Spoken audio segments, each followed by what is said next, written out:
we will not be held responsible for any hearing impairments or damage caused to you from excessive exposure to this sound.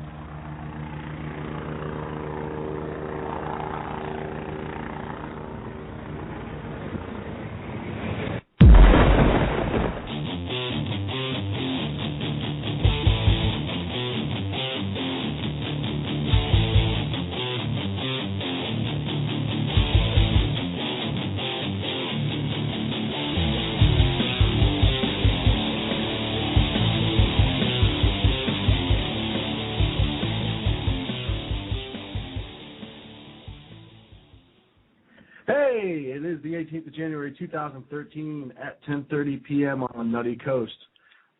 I am one of the hosts. I believe my name is Sean. Last time I checked my driver's license, it said it is. Sitting across from me is the brains of the operation, not just this show. And the looks. I mean, let's be honest. I mean, well, duh. Have you seen me? I mean, I seriously... I haven't, actually, because you always wear that silly bag over your head. Well, there's a reason for that. Do you ever wonder why this show came up with the name that it came up with? No, I didn't, because I was there. Ugly as sin. How are you, man? I'm doing great. How are you? Good. Did you report to the re-education camp this week? No. Okay. No, I did not. So I'm probably being looked for as we speak. But I do have to say, I don't know if we're going to have a show after the Super Bowl. We may have a show. Well, it just may not be a very good. There may not be a lot of talking. There might be a lot of swearing and yelling. Right. From one side or the other. It won't be amicable. I really hope that we have a New England Patriot, San Francisco 49er Super Bowl. You being a Patriots fan. Yes. Me being a 49er fan. Yes. Great game when they played this season. Yeah, it was a really good game. And I think both teams have gotten even better, and a Super Bowl between those teams, I think, would be a great game. But, you know, hey, Baltimore's tough. Atlanta's very tough. And Baltimore always plays New England tough. Yeah, we always have a tough run against them. It's going to be a good – if you're a fan of the sport, it's going to be good. And if you're not, then that's fine, too. I guess golf may be on. Hey, you know what? Yeah, no, I think Highlight is on if you have TV in Florida. Okay. What is that gallon of drink that you have? You have this giant gallon of beverage. I do, and I don't know why I need a caffeine load tonight. But because I have... Well, you have coffee. I have coffee here, but I also have this liter of cola. Did you say liter of cola? Do we make liter of cola? Liter of cola. Do we have... So, and I don't know which one I want to drink. Just get a large farva. I don't want a large farva. I want a liter of cola. I don't know what that is. Liter is French. Forgive me some damn cola. You actually said the F word. I know, but I was being good. You were, and I appreciate it. Because Rooster hasn't called in yet, so I think we have to be good. Right. I don't want to break the seal, so to speak. Right. So not a lot this week in politics. It was kind of a slow news week, eh? I actually, I want to, okay. So I came in here getting together what we talked about earlier, and I ended up, my ADD kicked in, and I ended up getting on a completely different topic, and I want to actually do a lot of research before I bring it up to our listeners, because it's almost like an enigma, this federal agency. You explained it a lot better to me. You said it was an enigma wrapped in a question, surrounded by mystery, or something to that regard. But I got that from a movie somewhere, or at least the first part of it.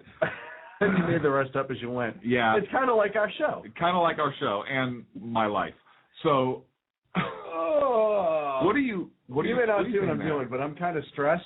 Right. And I have a Sackheads Radio stress ball. You do? That some lucky person may get in the future. You know what's awesome is I'm holding one also, and I actually signed mine. Yeah, I'm going to sign this one too.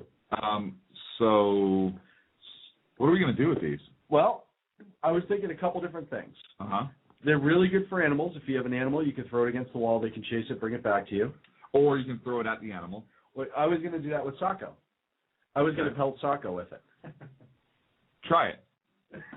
Yeah, it worked. It worked okay. this time. And it came right back to you, which is awesome. Well, I paid extra money to get the boomerang version. Nothing's too good for our listeners. So, oh, man. I don't even know where to start. Okay, I know where to start.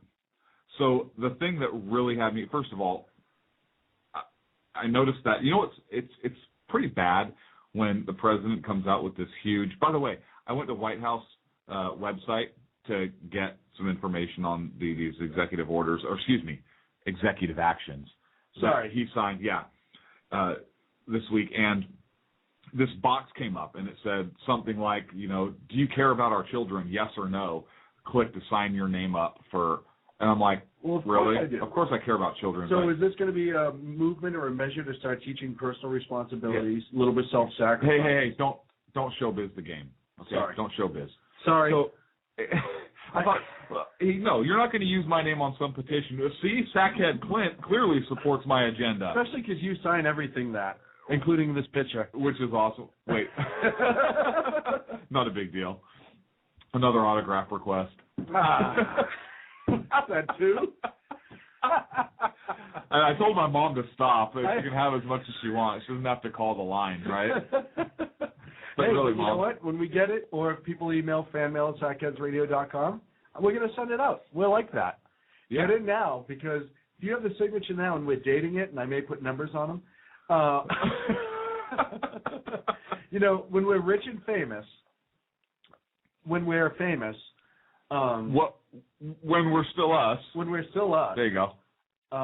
It could be worth, 35, 40 cents. On a good day. On a good day. On a good day. I'm just saying, that's something you may want to keep around the house. Let me ask you something. Yeah. Obama signed 23 executive orders. I think you got to get on topic here, because it was originally started to say, how bad is it when Obama comes out with this huge gun control plan, and even Harry Reid is like, ooh, well, we'll look at it. Yeah. Yeah. Well, and Al Franken is like, so we support the assault weapons ban-ish, but we also support, not his exact words, because he comes from an area that actually is known for Minnesota. For firearm sports and so forth. So this is going to be kind of interesting to see what happens, but I'm not resting on any laurels by any stretch of the imagination, because he was able to push healthcare through. Yeah, and people were really not big on that. It's one of the things, and I think the lawyers got their butts kicked when they what did a fairy just fart? What was that? Seriously, I don't know. Again, once we get into the show, don't we have a sound guy that this crap's not supposed to happen? Well, as soon as we get on the air, Sacco feels like he has to jump in my lap. And this never happens when our sound guy's not here. Of course, our mics don't work. Right. That's not the point. What was that, pixie dust? He's going to kill all of us now. Help me, guys. Seriously, what are you wearing? Sweats and high heels? What is this? I'm glad you dressed casual to the studio, Sacco. I know. Here I am in a three-piece suit, just in case somebody comes in with pictures. And Sacco strolls in, sweatpants, comfy shoes, a jacket. I don't think punks are comfortable, but that's just me. Really? Now, what are you doing now? You're going to sit down? Yeah. We do need to get the webcam up so people can understand this is the funny mid-show. We've been sitting here for what, 2 hours ahead of time? Yeah. We could have done any of this then. But no. Where's my stress ball? I want to squeeze one too. No, well, he did go through with healthcare. He pushed it through, and it went through. I don't know if guns will get through as easily. Would you stop with him? Okay, first of all, he's in my lap like he was you over my shoulder, so I decided just to stare at him. And people can't see that. Literally, I know, so I'm describing it. I'm painting a picture. So my lips are literally about 2 inches from his cheek as he's leaning over, and he now got up. because it made him so This is uncomfortable. the most uncomfortable show we've had so far. Then you're trying to make your show sound I know, we're kidding. And Saka, we love you. when they tell me, And see that, and look at the smile that you have now. The smile I have. All right. Well, he got health care through. He did. But and they got their butts kicked in the midterms As a result. after they did that. And I wonder if the Democrats are kind of learning, we might not want to touch this right now. Yeah, it's funny. Rooster did an article this week, and that one of his themes was short-term. Well, not themes, but one of the things he kept bringing up is like short-term memory, long-term memory. It's funny how the Democrats have long-term memory when it can screw with whether or not they get reelected. Yeah. Then all of a sudden they're like, oh no, wait, we might remember this, but it's short-term memory, with things like tyranny or anything like that they should know all about. Speaking of tyranny, let's talk about these executive orders. Okay. That Obama signed. And I actually wanted to go through these because he signed 23 of them. And I actually wanted to go through them one by one because I think they're important. And not all of them are incredibly horrible, I don't think. I know there are some people out there that are like, they're all BS. And we have a discussion about that. But executive orders have been used, I think, in Washington, use the executive order. And the reason for the executive order is is so that the president can direct members in his administration or his cabinet to do whatever things, certain things. And this justification is in Article 2, Section 1 of the Constitution that states that the executive power shall be vested in a president of the United States. And that's okay because he can direct his agencies, which are branches of the executive, to act a certain way or do certain things. But it crosses the line when he uses an executive order in order to try and make a law, because that power is specifically given to the Congress. Right. And the Supreme Court has ruled on this in the past and has said that, no, Mr. President, you cannot issue an executive order that makes laws. For example, President Truman attempted to place steel mills under federal control. And the Supreme Court actually ruled on that. It was Youngstown Sheet and Tube Company versus Sawyer. And they said the order was unconstitutional because it was an attempt by the president to create law, which is not constitutionally his responsibility, his job. It's Article 1, Section 1 gives that right specifically to Congress. So when you have an executive order that tries to create law, that's a problem. As with anything else, obviously this executive order or this practice of issuing executive orders has kind of evolved and really kind of snowballed into what certain presidents try to use it for now, which is creating law. And, go ahead. No, it just boggles my mind how you can take the oath and be in the highest law of the land, and then turn around and say, you know what, I'm going to just bypass our way of government, and I am going to throw out these executive orders that change the Constitution. It changes the Constitution because he doesn't have the power to write laws. Congress does, and that's where the problem comes. Is look, if a president wants to write an order to a cabinet member or to a specific government agency which is under the purview of the executive, then okay, I can see the argument that the president has that authority under the Constitution and that the executive power shall be vested in the president. Therefore, if he is discussing giving an order to a member of the executive branch, he has the constitutional authority to do so. And I think that argument can absolutely be made. Right. And so I went down. I actually looked at these lists, or this list one by one, and I wanted to go through these tonight and discuss what it is, not that he's talked about doing, but that he has actually done in signing these executive orders.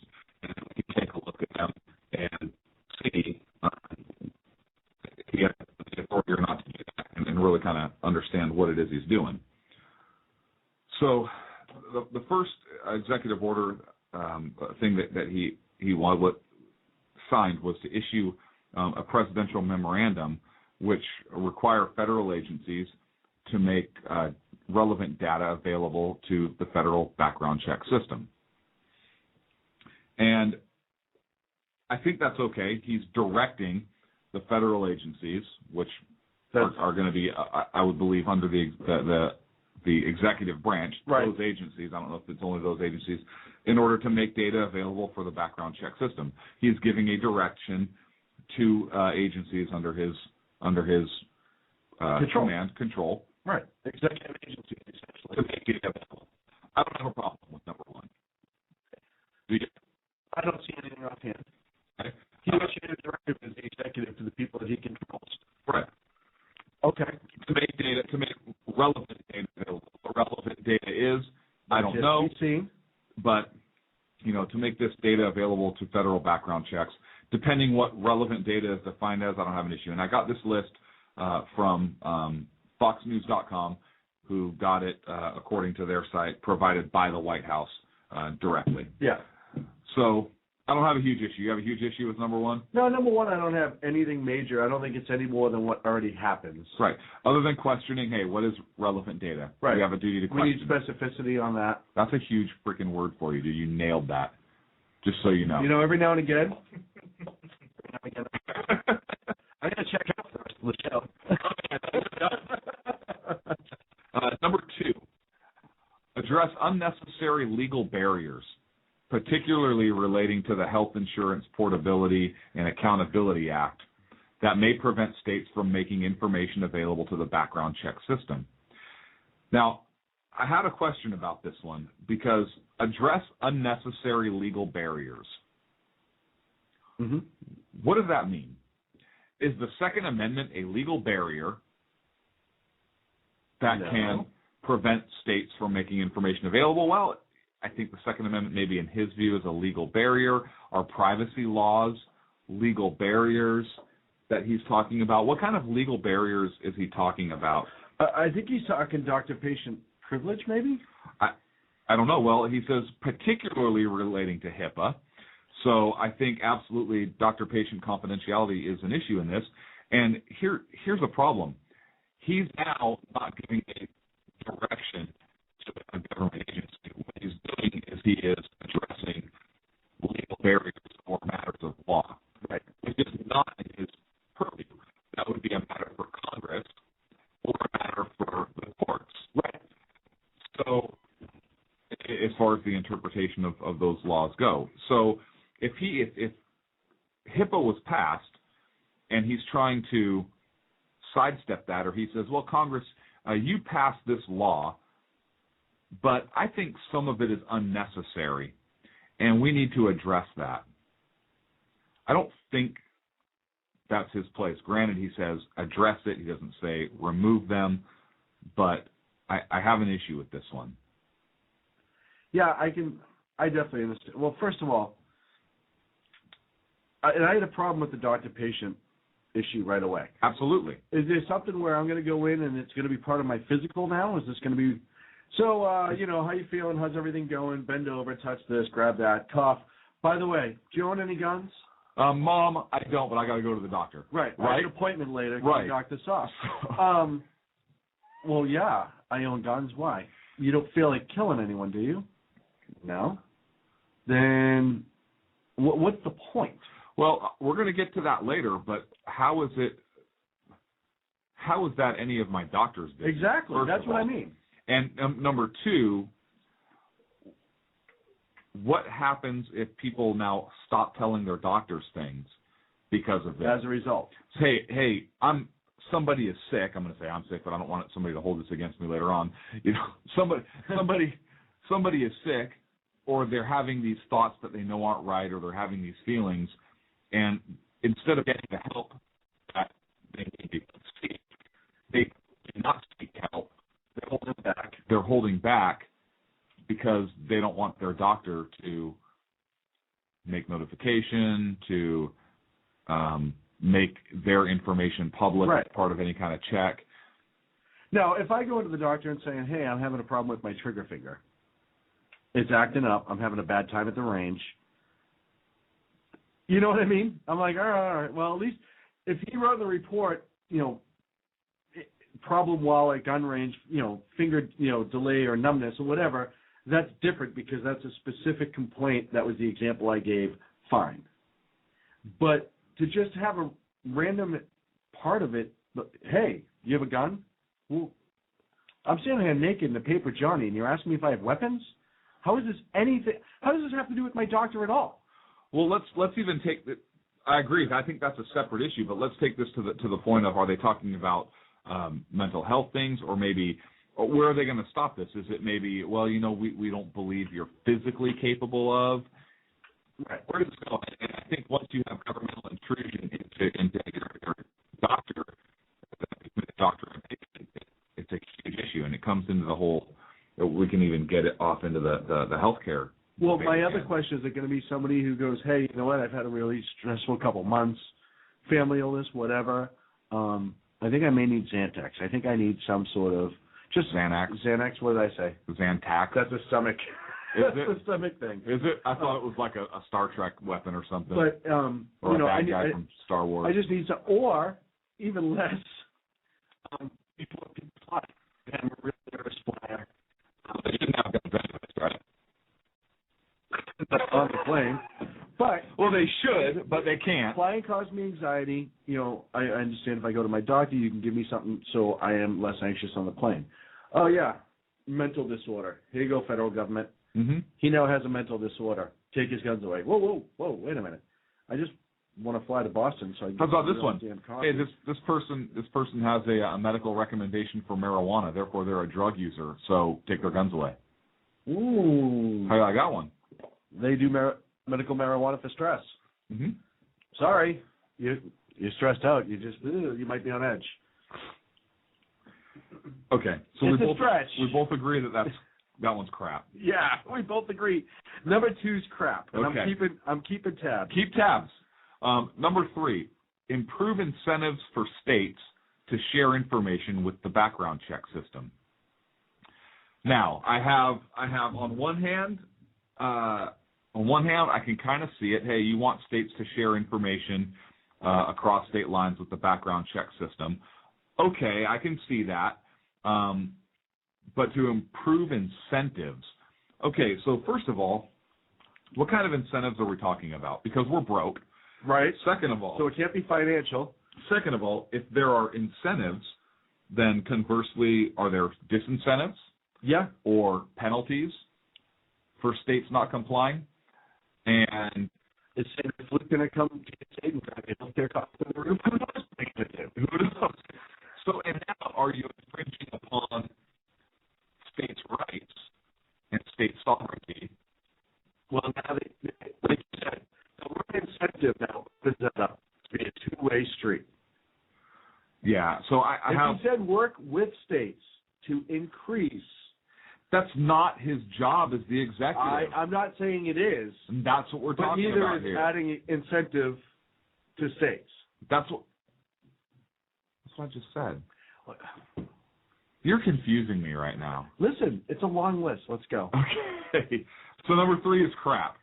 We both disagree, number 3. We disagree, so you think it's okay? We both disagree with it. Stop that. Okay. So it's crap. Yes.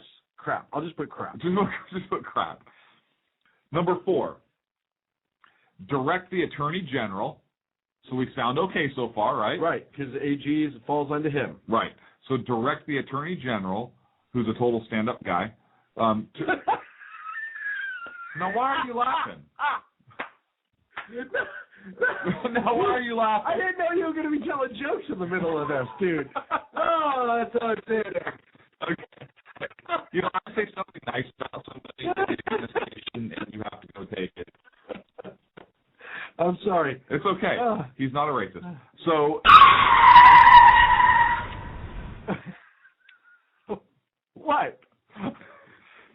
So direct the Attorney General. We think we're okay so far, right? To review categories of individuals prohibited from having a gun to make sure dangerous people are not slipping through the cracks. Could that be any more long-winded and vague? I'm sure it is in the real version, but direct the Attorney General to review categories of individuals. So what does that mean? Does that mean he is going to review individuals and add more to the prohibited list? Does it mean he's going to review the categories of individuals and now interpret those differently to expand the number of people who are prohibited from owning firearms? What does that mean? Review the categories of individuals. Maybe he's going to take people off. Maybe like we talked about a few weeks ago, nonviolent felons will be okay now. Right. To make sure dangerous people are not slipping through the cracks. So what is the criteria going to be for dangerous? Because I'm pretty sure felons are already prohibited. Right. People with mental health. People with mental health and people with history of violence, domestic violence. Right. It's kind of pretty straightforward, isn't it? Well, no, it's not. No. What's standing now is pretty straightforward. No, it's still not, because especially in California, they're stinking crazy out there. Well, but good point. So I don't understand what that means. Now, he can do it. He can direct the Attorney General to review it, and they can review it, and he may say, hey, I recommend Congress look at this, this, and this. So to be fair, we don't know that that's what's going to happen or not. Don't know. But that one has me a little bit. Can he do it? I'm going to put concerned. I'm going to put okay, but concerned, because who's going to classify this stuff? And it's going to be Eric Holder right now. And I'm pretty sure he's just going to say all white people are dangerous. So, what? What? Nothing. Go on. No, he's going to base it on like pre-Civil War stuff. Well, everybody was here's like my people. issue with this: is Eric Holder is the man that we talked about last week who said we have to brainwash people against guns. Right. So, and he actually, that's kind of a twist on what somebody from the CDC said previously, which is why CDC no longer does gun violence research. But we're going to get to that. Right, I was going to say. So yeah, no, don't worry, don't get right back into it. Don't showbiz. So showbiz. We're only at number 5. Has anybody left like the chapter? No, yet? keep going. Nice. Number 5, propose rulemaking to give law enforcement the ability to run a full background check on an individual before returning a seized gun. So what I'm okay with is propose rulemaking. Right. He's making a proposition. What I don't like is he wants them to run a full background check before an individual is returned a firearm. So basically, he wants law enforcement to run a complete background check, which takes time, before they return property lawfully owned by an individual. So this individual, they may not have any reason to suspect there's any kind of wrongdoing or anything, no probable cause to hold that property longer. And even just before they release somebody's property, which happens to be a firearm, they now want to seize that and hold that for a longer period of time and deprive them of their property in order to run a full background check. I have a major issue with that. I think they should also do that in stolen car radios. And I'll tell you why. I am sick and tired of driving down the street and having somebody's bass be so loud that it rattles my feelings. So I think if they're going to do it for guns, stolen car radios as well. I think they should do it for driver's licenses as well. If somebody finds a driver's license and turns it in, they should really make sure. They should do like a live scan finger and make sure that that's the person. Here's my problem, because again, this is vague. What happens if he turns around and says, "Oh, now, as part of this, you also have to get a mental health screen"? And that's the thing. So I don't like the fact that he wants to propose rules that is going to give law enforcement or even require law enforcement to run a full background check prior to returning property that's lawfully theirs. And now, if they take a gun as property for whatever reason, safekeeping, found, whatever it is, and they run a background check. They have it going while it's in their custody, and something comes up before the owner comes in, and they say, hey, legally we cannot give this back to you. I'm sorry, but we cannot give it to you because you have a felony. We have X, Y, or Z. It's almost like, I think they call it the plain view sort of. All their intentions are good. They stumbled across something. Right. And they're running it. It's in their custody. They're not running it. But now if that background check hasn't come in and you come in to get your property, I think they have to release it to you. And then if they find out you're not supposed to have it, get a search warrant, get a judge to sign off on it, and go another route. I have a major issue. Well, and before anyone says, well, what did you do to get your gun seized? What if you're a victim of a burglary, say, in New York, in an area where a local newspaper released the fact that you are a CCW holder and somebody broke into your house and stole your guns, which, by the way, happened this past week. Weird. And then the guns get recovered lawfully, and now I have to be submitted to a background check because I'm a victim of a crime. Yep, exactly. Crap. Absolute crap. Or, you know what? Hey, I was in a traffic accident, and I was transported to the hospital, and I was lawfully transporting a firearm in my car because I was going to the range, I was going hunting, I have a CCW. I was doing whatever. We have this thing called the Second Amendment. We could go on. Because whatever. And so law enforcement takes my gun for safekeeping because they're not going to leave it in a tow yard. They're not going to leave it in hospital property. Understandable. Totally understandable. They're going to secure the firearm. Okay. They secure that firearm. And now I go to get my property released because I get released from the hospital later that night or the next morning, and now I can't get my property back. I was a victim of a traffic accident or whatever the case may be. So a couple different issues. So can he propose rulemaking? I believe he can propose rulemaking. The rules he wants to propose, I have a concern with. Make sense? Yeah. All right. Hey, you know what? I hate to cut this off. We're at number 5. When we come back from our break, we'll start up with number 6. Only another 18 to go? Yeah. No, we're good. We'll be back in a minute. I think this stuff's important. I agree. 347-205-9399. I'm not taking any calls right now. Hey guys, it's Sean from Sack Kids Radio. I want to talk to you a minute about our friends over at HomefrontHugs.com. They're an amazing organization of volunteers who take their time, effort, and money to take care of our troops overseas as they serve our great nation. HomefrontHugs.com. You can donate, write letters to troops, adopt a troop, you name it, you can do it. Help those wonderful folks who protect our freedoms. Go to HomefrontHugs.com. Tell them Sack Kids Radio sent you. How you doing? John Grant here. When I'm not slaving over a hot microphone on the 405radio.com Saturdays at 10 a.m. Eastern, I check out Sean and Clint here at Sackheads Radio. We all appreciate the best political bloggers, writers, and commentators. We either get them on our shows or we make fun of them, as it should be.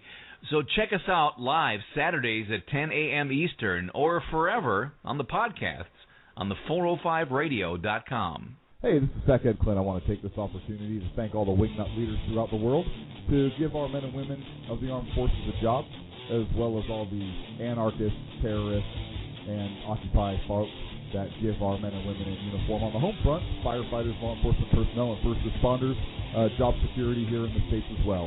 So thank all you wingnuts out there. This is Sackhead Clint saying have a good day. Hi, this is Sarah Marie Brenner. We often talk on the Brenner Brief about the fact that there really needs to be an organization to help people at the local level who are interested in running for things like school boards, city council, and other local offices. Well, I think I finally have the solution for you, at least for you women out there. It's called Politigal Network, Politigal Network.com. Their website's going to be launching mid-August, but they're already on Twitter at PoliticalUSA. I encourage you to follow them and become a member. Their goal is to be the #1 resource for conservative women.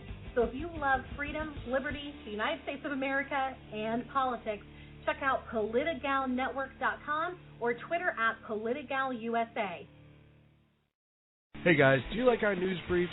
Better yet, do you like the amazing voice that does our news briefs? Do you need some audio work done? Check out PlatinumVocalCords.com. Our friend Vanessa has years of broadcast experience. She's an absolute professional. She'll work with you, get the sound exactly how you'd want it. So go to PlatinumVocalCords.com. Tell them Sackheads Radio sent you. Hey guys, it's Sean from Sackheads Radio. I know I've said it before. Check out our friends at conservativeoutcry.net, but I really mean it. If you want interesting and exciting political commentary and analysis, that is the place to get it. Different, always spot on, always truthful, never pulling a punch.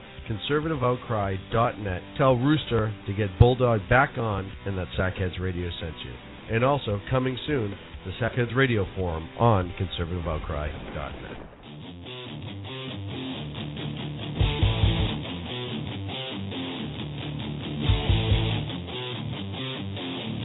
This is Sal from New York. Please listen to Sackheads Radio. Now back to Clint and Sean on Sackheads Radio, living elegancy and quality. All right, so we left off at number 5, which we both agreed we covered over the 23 executive orders decided this week for gun control. Professor Clint. Sir, we left off at number 5. The general consensus was crap. Moving on to number 6. General consensus was he can propose whatever the hell he wants. Well, yeah. But what he's proposing is crap. Right. Okay. So, number 6, publish a letter from ATF to federally licensed gun dealers providing guidance on how to run background checks for private sellers. I'm okay with that. Yeah. He's giving direction to ATF, federal agencies, to publish a letter and get it to gun dealers who are licensed, and then provide guidance on how to run those background checks. So that's just reinforcing what's already there. I'm okay with that. You okay with that? No problem with number 6. Crap because he did it, but I'm okay with it. So you didn't say it well enough, but it's crap. All right, number 7. Launch a national safe and responsible gun ownership campaign. First of all, how much money is this going to cost us? Because we freaking have none. Second of all, we have more. We just keep printing it. Second of all, is this going to be a national safe and responsible gun ownership campaign like the civilian marksmanship program used to be when it was under federal control, where we would actually teach people how to shoot properly, and they could purchase military surplus weapons, and there were youth programs. I'm going to go with no. We could actually. I'm doing this. To be fair, we don't know that. All right, this is. But we're going to wing it and say no. This is a guess by Sackhead Sean. Right. Negative. Right. It's going to be more like the YouTube, all the liberal actors talking about how awful guns are and the brainwashing of our youth. Right. That's just a guess. Call me crazy. I agree. So, I don't think he has the authority to launch any kind of national campaign, because where's he going to get the money for it? Unless it comes out of his budget for the executive. Maybe he's going to direct a specific agency to launch a campaign. Himself? I don't know. Or one of his agencies, right? DOJ or something to launch a campaign. Smear campaign. So, can he give a direction to a state to a federal agency to do that as an executive order? Maybe. Okay, I'll go with that. I'll buy that. But he needs money from Congress, right? Or that's going to come out of their budget, and I'm concerned what's going to be in it. Yeah, crap. Concerned. We're going to go with crap. We're going to go with crap. Number 7, crap. Number 7 is you got crap. I get crap. Okay, unless it's like I said, civilian marksmanship program. That is the most ideal example you could have given. I did a lot of research on that this week, and it was unbelievable. On the CMP? Yeah. It's private now. I know, it's privatized. It's privatized, but it was created as a federal program. Right. And an awesome program. There were youth shooting sports and, oh my God, kids with guns. Yeah. Yeah, hey, jackasses. There were less school killings, weren't there? Anyways. Weird. Hey, did you ever play Cops and Robbers and Cowboys and Indians? All the time. Did you really? Yeah. So, and how many schools did you go shoot up? None. Really? Yeah. That's weird. I winged it. Huh. Somehow I just made it through. Okay. You know now, you know how many times I thought about it in high school? How many? 0.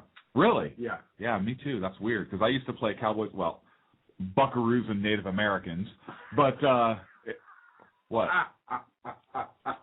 What? I'm not going to say that there's not a few kids and a teacher that I wouldn't have loved to have punched in the face when I was in high school. Right. Right. But I was raised properly, so I knew I wasn't allowed to because I would have been disciplined severely for it.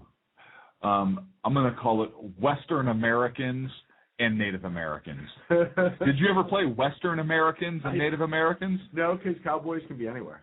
Huh. Okay. Rooster's in the chat room, and he said, I played doctor, but I wasn't asking if they own guns, if you know what I mean. Oh, so you were playing with his pistol, huh, Rooster? You're dirty. Yeah, no, gosh. When did we leave off? With Rooster playing doctor. I still play doctor, Rooster. I do. I have to find myself some and a cup of coffee. That's about it. What ache is that? What pain is that? That's my version of playing doctor now. Where did we leave off? Oh, we left off with crap. Crap. Okay. Well, could be good if it's done right. If it's done right, could be good. It actually would be a brilliant campaign if he made the right decision on it. If he said, hey, you know what? Let's educate people. Mm-hmm. Let's make it more. Let's partner. How's this? How would this be for coming to the middle? In this case, for gun education and responsible gun ownership. So, hey, you have kids in your house, make sure your weapons are secure. I don't think anybody has a problem with that. But we are going to partner with the Civilian Marksmanship Program and the National Rifle Association in this area to educate the people about how we can take care of our guns and aim properly and proper trigger squeeze. Hey, what do you think? Mr. President, your thoughts on that? Hello, Mr. President. Hello, Mr. Carney? Anyone at all? White House? Nothing. Let's do an intelligent campaign that actually shows people how to use safely and store safely. Nothing at all. Okay. Oh, boy. Huh. Okay. All right. I was afraid that I was going to ask, well, okay, let's do a campaign that talks about how evil guns are, but we don't have enough room right now for if you had a... Unfortunately, they're all trying to talk at once, and it's not coming through very well. All right. So, number 8. He wants to review safety standards for gun locks and gun safes through the Consumer Product Safety Commission. I'm up in the air about this. I guess I'm okay with an order saying, you know what, let's review our safety standards to make sure that the safes that are out there are able to be properly secured, and make sure that the gun locks, if people wanted to purchase them and put them on their guns for whatever reason, children are home or whatnot, let's make sure that they are actually safe and not easily defeated. I'm okay with that. But with this president, I have to question motive. Right. So, what my concern is here, and I'm kind of a weak okay with this. Actually, I'm going to go with I'm okay with this. But here's my concern on it. My concern is there going to be some new standard that's going to be suggested, and then another executive order written that shall be enforced, yes, which is going to either put a very heavy burden on companies that manufacture gun safes and gun locks to where those prices are going to increase, or worse yet, there's going to be only a very few specific models that meet that, and now people are going to be out of compliance or be held civilly liable if something happens or whatever the case is going to be. So it's almost like it would be like a tax. So while prima facie I'm okay with it, not a big deal. It means on its face. Thank you. I'll be here all night. Unfortunately for you guys. It's not true. We have another hour and 15 minutes of this exciting show. So I'm okay with it, but I'm not. I'm and concerned. I'll tell you why. Okay. I'm afraid that the safety concern... Does he have the legal... Does he have the legal... Okay. Yes. So legally he's okay, in the your motive opinion. is what I question. Okay. And I have a feeling the recommendation is going to come out that it's going to be a gun safe that's going to have a secondary door inside, and the third door is fingerprint activated, and you need your neighbor to come over with 2 keys, turn it at the same time, and the sun has to be behind you in order to open your safe. And then it'll be a mandated compliance. Because right now, correct me if I'm wrong, securing a weapon in a safe is a state-to-state thing, or locked. Some states require. Yeah. So other states do not. Correct. But if he turns around and makes this a mandate... Right. But this is about reviewing the standards for them. Yes. I understand that. Yeah. I'm if he makes it a federal law... I'm thinking ahead. Okay, here's the standard, and now as part of the new federal law, you must secure all your firearms when they're not in use. Right. Now, here's where that can be problematic. Somebody just brought up a huge point in the chat room. That's Rooster. What if they have to install a government microchip that allows the government to override the locking mechanism during time of an emergency? Yeah. That's scary. I didn't even think about that. Thank you, Rooster. I'm going to go hide under the table now. Are you? I just won't use a gun safe. I understand that, but most gun owners who are law-abiding citizens try to do the right thing. Well, now hang on a second. States don't require you to keep your gun in a safe unless children are present, something like that. Well, no, some states are different. I know Massachusetts doesn't matter. You have to have your gun in a safe. It has to be secured at all times unless it's on your person or being used or, Or being used. I always use it. I always use it. I use it as a hammer. Yeah. I like to stir spaghetti with it. I clean it all the time. I don't have to use it as a gun. No, I take it apart and put it together. I use it like a puzzle, right? I always use it. Look, it's an ornament. I use it to decorate my house. It is in use. What? How do you prop your front door open? Yeah, the law doesn't say I have to use it as a firearm, right? Oh, even Rooster's laughing about that. So I like it. Hey, you know what? It's in use. It's in use as a freaking decoration. Look, it's a Christmas ornament. You should start going with that. Look, I lost baby Jesus. I put it in the manger scene. You know right? What? Start removing the one piece of functionality that makes it a functionable firearm. Lock that up separately. Why? What are you going to do? Take your firing pin out and put it back together every time you want to use it? Hell no. No, it's an ornament. I'm just thinking for me, mostly because I'm thinking of my Glock. I could keep the rail in my pocket, leave the rest of it up on the wall, and then when I need it, it's not a weapon when it's apart. It's not a weapon when it's together either. It's how you use it. That's a good point. It's not a pistol when it's apart. It's a piece of plastic and a piece of metal. I say you keep the whole thing together, especially if you have to lock it when not used. I'm talking about the federal law that will come into play. This will be the Massachusetts, I guarantee in the next 2 years, mark my words, the Massachusetts mandate that every weapon in your home needs to be locked up when it is not being manipulated for the appropriate reasons. Could I have said that any more non-offensive? Will be a federal law within the next year. Okay, but again, loose interpretation. What are appropriate reasons? It's not appropriate for me to display it on my mantle? I think it's appropriate for me to wear like a fig leaf when I open the door to pay for the pizza. It is. But, I'm also a little bit different, and I understand that. Okay, so final, you don't like it. Legal, no. You believe he's legally okay, but you're legally okay, but I think it's crap. I said the same thing. So what are you talking? What are you I yelling didn't say we were arguing. I just wanted to give my point. All right, good. Number 9, issue a presidential memorandum. So now you have executive orders, executive actions, and presidential memorandums. Interesting. To require law enforcement to trace guns recovered in criminal investigations. Now, I have issue with this. Because is he talking about, okay, never mind. He's issuing a presidential memorandum to require federal law enforcement to trace guns recovered in criminal investigations. So he's issuing a directive to agencies under his executive control. Correct? Yeah. You okay with it? Don't they do that, though? You would think, but trace it to where? Right. Well, and my issue is, it says criminal investigations. Mm-hmm. Now, if I have my weapon, my pistol in my home, mm-hmm. and somebody breaks in and steals my safe, mm-hmm. They cut the safe open with a welding torch. Then they use that gun in a robbery. Let's say, God forbid, they hurt somebody with it. Where do they go with that? Now, is it? I understand. They trace it back to you. Right.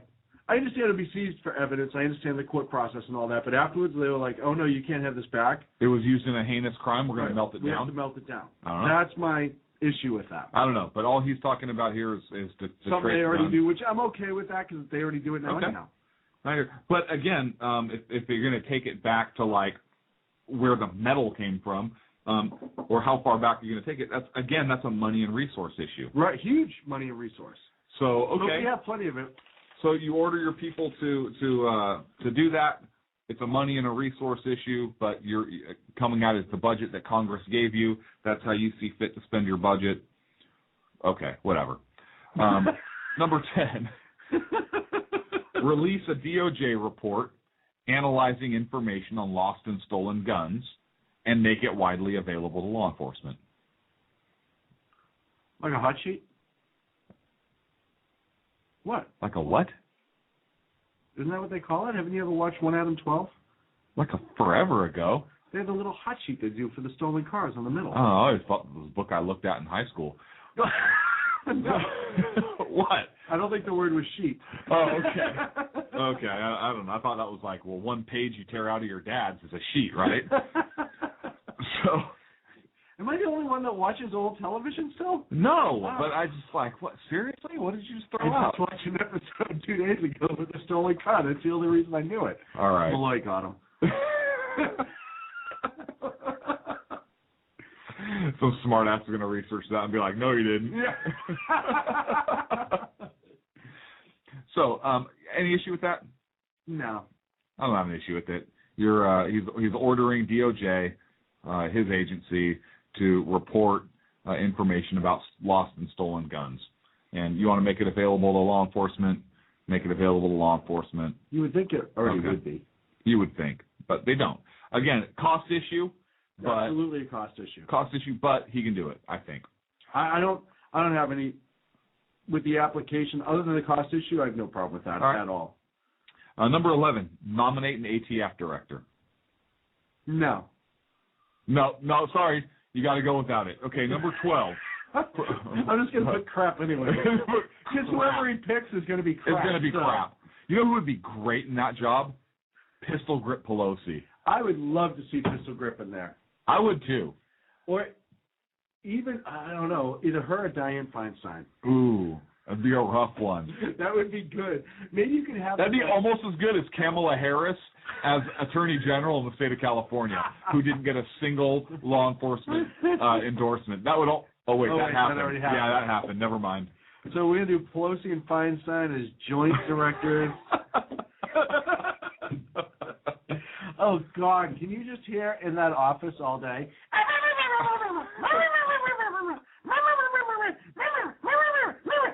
I don't know what they sound like when they talk, because whenever I see them and they open their mouths, that's all I hear. It's Charlie Brown's teacher. Okay, number 12. You okay with 11? No, it's crap. It's crap. It's all crap. Legally, can he do it, you think? Yes. Yeah, I agree. Okay. Number 12. Provide. How'd you agree? Yeah, I agree. Provide law enforcement, first responders, and school officials with proper training for active shooter situations. Absolutely fine with that. What authority does he have to do that? Well, where are you going to get the money from? No. What authority does he have to provide law enforcement, first responders, school officials proper training? Is he directing a particular agency to do so? I assume that he was going to make the funds available under maybe like grants and stuff. I don't know. When he says make it available. Well, I don't view that as he says provide. He says provide. I'm sorry, provide. So again, it's a wording issue. So and again, this is from FoxNews.com. Got it from the White House, according to their page, and I'm reading this as they have it printed. So provide law enforcement, first responder, school officials with proper training for active shooter situations. Okay, first of all, if he is going to do that, which he is not, because he has zero freaking idea what he's talking about, as evidenced by his ridiculous stance. That's not true. Yeah, no, it is. Oh, so, yeah, no, it is. So if he's going to do that, he's going to have funding from Congress. Right. He can't do it. Second of all, he's going to need somebody with expertise to do it, which means he would probably have to provide a direction to one of his agencies, Homeland Security, something like that, to provide this training. Right. And I know there already is FEMA training out there online that people can go through and take some of these classes. And I know that there's law enforcement active shooter classes out there that is provided by Homeland Security and so forth as well. So I'm curious what he's going to provide. I'm okay with, but again, I think it needs to be a direction to an agency, and then it's going to be a funding issue. Because you're talking about now, is it going to be a train-the-trainer issue where you are going to go out and train officers, whatever, within that law enforcement agency to provide training to their employees department-wide? And that's, if so, is that going to be grant-funded? Is that where's that money going to come from? Is there going to be a new active shooter czar? Is there? Rooster brought that up. Is he going to promote somebody to make him a czar in charge of all active shooter stuff? I don't. Depending who that person is, I don't know that I would have a big issue with that. I have an issue with the czar, period. Right. But if a new cabinet position was created, like a true cabinet position, and the person was, went through congressional hearings and so forth, I would be okay with that. Not a czar, but again, I think that's just a huge expenditure. And you know what? He's like a freaking kid who thinks that money grows on trees. Yeah. Buy me this. Buy me that. I want this Hot Wheels. I want that car game. Speaking of kids, and we want money for this. We want money for that. This is a good. Let's finish up this one, and then before we go into the next one, number 13, we want to take a break. And real quick, I just want to touch on the way he presented these because I thought it was absolutely awful. You want to go wait till the end? No, I'm going to do it before we go into the break. I want to finish number 12. We just finished number 12. So I think we're in consensus that if he's directing an agency, legally he's okay. Where's he going to get the funding for this? How is this going to come about? Obviously, if you're providing funding, it's either going to come out of that agency's budget. Hopefully, Congress is going to tell them to get bent and not give them any more money. We're going to pen judgment on this one because of the wording. It needs to be clarified. I think it's a good idea. Yeah, absolutely. But there's a lot of things that are good ideas that cost a lot of money. It's a good idea for me to buy a yacht. Right. Actually, you know what? That's probably one of the best ideas I've ever heard you have. Thank you. Let's go shopping after the show. Perfect. Oh, wait, I don't have any money, kind of like Obama.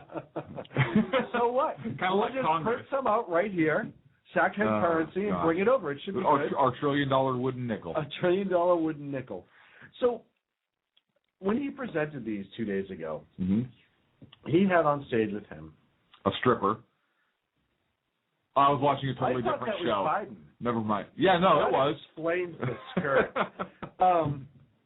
He has all these kids up there.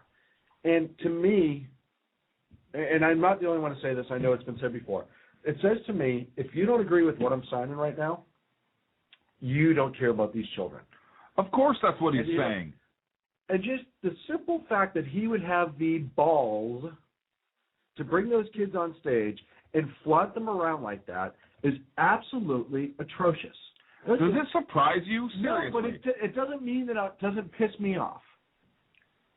If he was giving them awards for something, if it was a different press conference, yeah, great. If he's doing it, whatever. But for this specific thing, okay, to bring them out there and use them like props, okay, and essentially put them back in the closet when he's done to push his agenda through, okay, it is so disrespectful. I really wanted to puke all over the television. Well, yeah, and I have something here that's kind of funny here. This is on the White House webpage. It says, in this effort to reduce gun violence, if this effort to reduce gun violence is to succeed, it's going to require all of us coming together and calling for a safer country. Okay.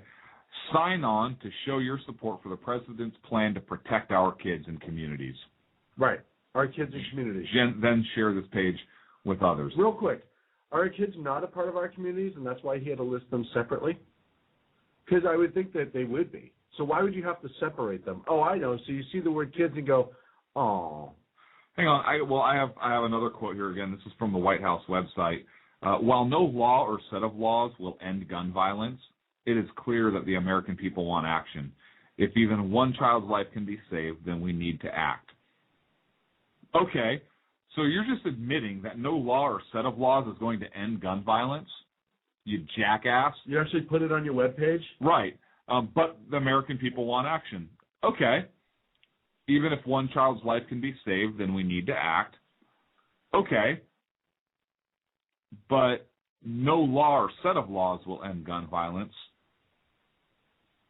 So you're obviously making it clear. So why? And you're obviously not concerned about that, because if you were concerned about gun violence, then you would know that handguns are actually the number one. The number one, but you're not going after those. No. Okay, he's a jackass. So, if you want to go a step further, look, we're up against the break. We left off at number 13. No, number 13. So I love how I say no and just assume that you were wrong right off the bat. Yeah, no, you I'm do sorry. that a lot. I'm so sorry. It's okay. I'm not married to you. When we come back from our break, we'll jump back into our list. After this, Clint from Sackhead. Good night.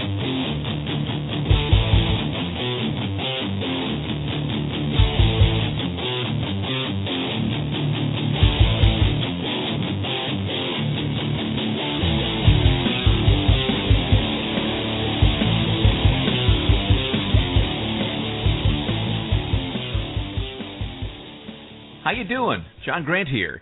When I'm not slaving over a hot microphone on the 405radio.com Saturdays at 10 a.m. Eastern, I check out Sean and Clint here at Sackheads Radio.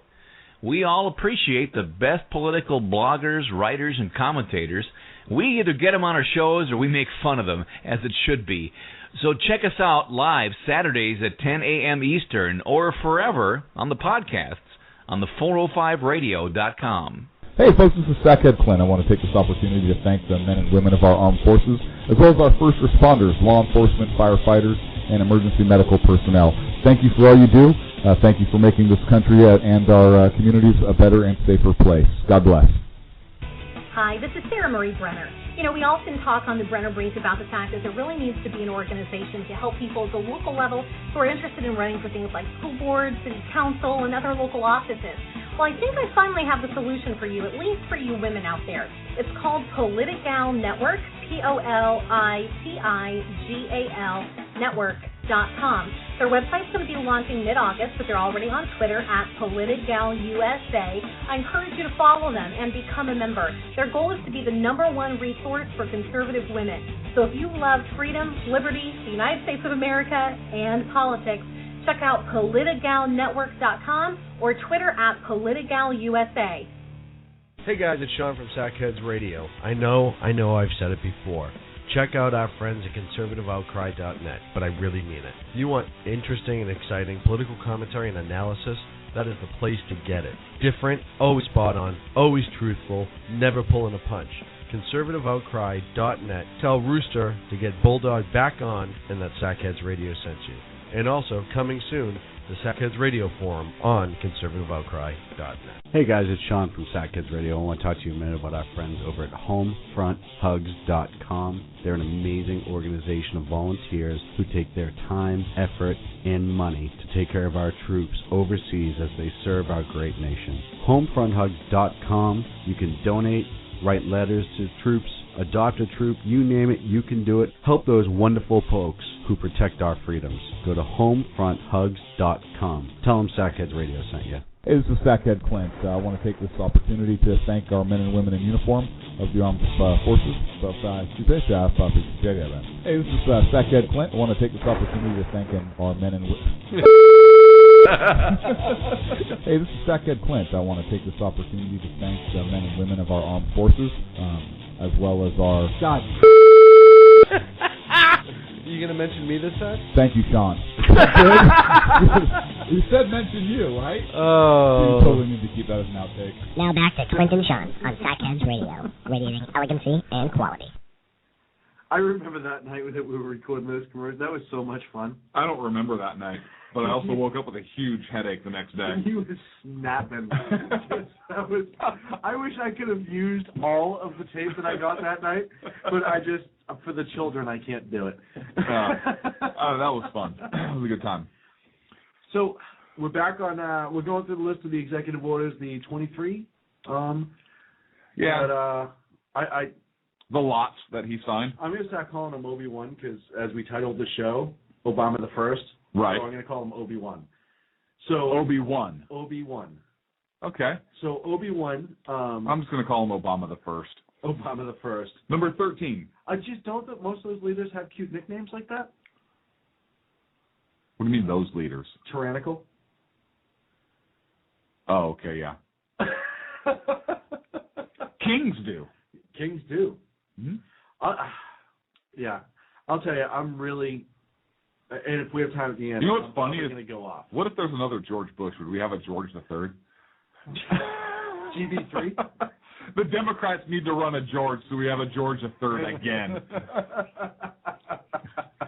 So, number 13. Maximize enforcement efforts to prevent gun violence and prosecute gun crime.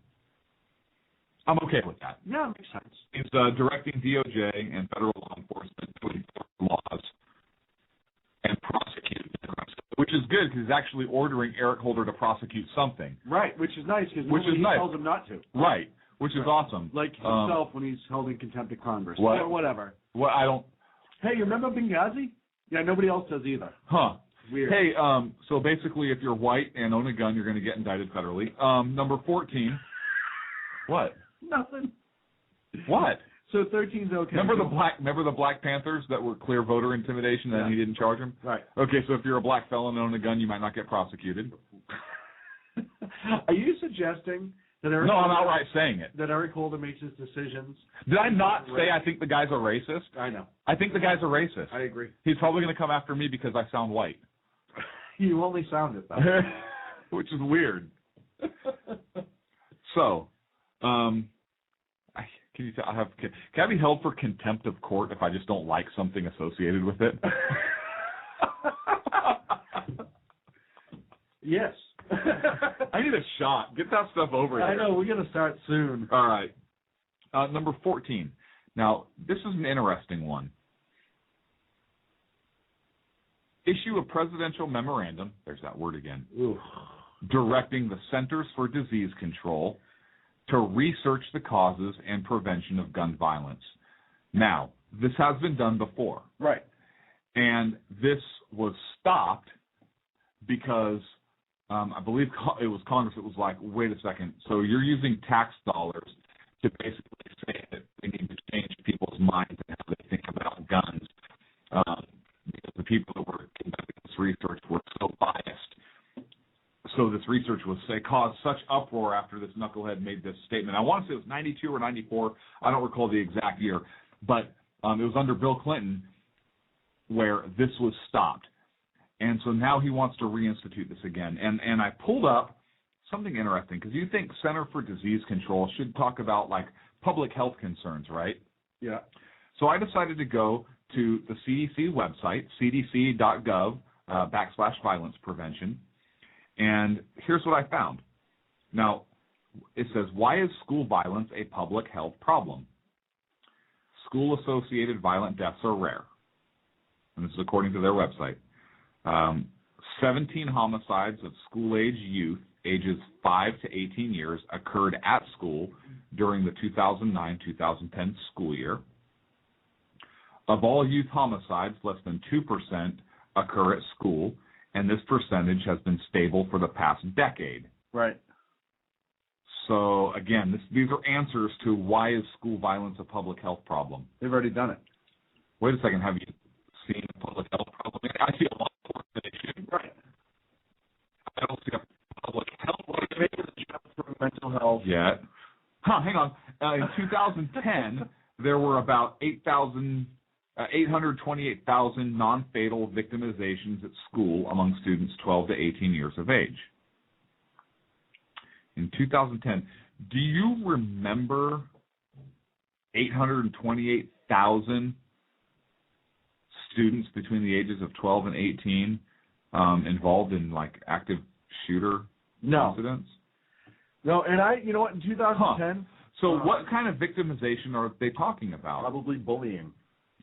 Are they talking about like hurt feelings? Yes. How's victimization? That sounds like a school administration problem. Absolutely. Doesn't sound that sounds like perhaps a law enforcement issue. And a lot of times to be a victim, you have to feel victimized. Okay. Approximately 7% of teachers report that they have been threatened with injury or physically attacked by a student from their school. Sounds like a law enforcement and administrative issue. Again. Why is this a public health problem? I don't know. This is the kind of crap that's out there. And this is the kind of crap where doctors think they can have which I love that because I tell them it's fucking business. Pardon my French. Actually, say that research, don't call it swearing. I get so heated about this. So I just wanted to read you those little snippets about this. And so I have a major issue with this. Now, he's directing Center for Disease Control to do this, but I have a huge problem based in the past. There was a reason we stopped doing it. Yes. And it was under a Democratic president. The guy that campaigned for you, your main man, the black president who was there before the black president. You remember him. He can't do any wrong, and now he was the greatest president that ever existed. Right, the guy who had a blowjob and a cigar. Right. Him. This stopped under the that. guy who committed a felony? Wait, what? He can't have a gun. Ooh, he wasn't convicted, was he? Oh, that's right. He was not convicted of his impeachment. Ah, that's right. Impeached, not convicted. So, I have issue with that one. What about you? I have issue with that one, too. And I think if nothing else, it expands the bureaucracy. Again, funding. Funding? Can he do it? They fall under executive. It's the funding issue. I don't think it's right that the CDC is even involved in this. I don't think it's right that they're going to be doing studies for this. Can he do it? Yes. Okay. I don't think it's crap. It is crap. Should he do it? No. And it will be awesome if the Congress now came out and says, hey, we're not funding your research. Oh, by the way, we're also not funding health care. That would be good. So, number 15. We agree 14 is crap. 14 is crap. Direct the Attorney General, okay, sounds okay so far, to issue a report on the availability and most effective use of new gun safety technologies and challenge the private sector to develop innovative technologies. Hey, you just challenge the private sector. Yeah, we're not going to stick up for your challenge. You can go screw yourself. You mean the private sector that he's been shitting and shitting on since he's been in office and before that? Yeah, that one. Now he's going to challenge them? Yeah. Hey, guys, why don't we rally around this together? Yeah, why don't you go pound sand? No. Here you go. Hey, I'm the director for SIG Arms America. I'm not really, but let's say I was. Hey, yeah, Mr. President,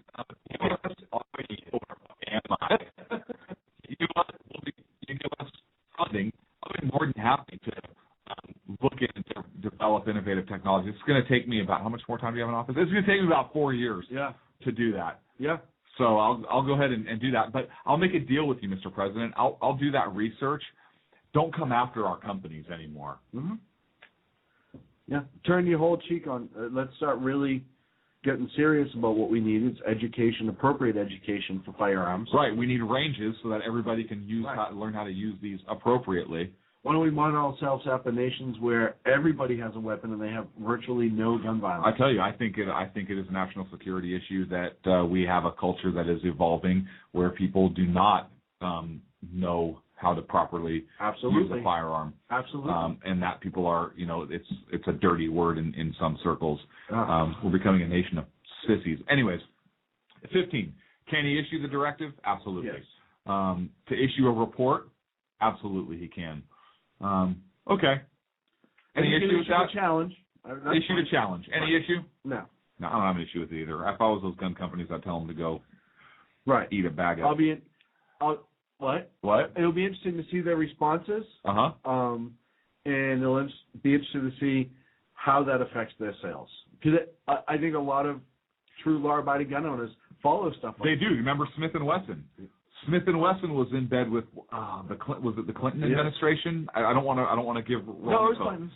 And so people remember that for a long time. Smith & Wesson's business suffered for that. Yeah.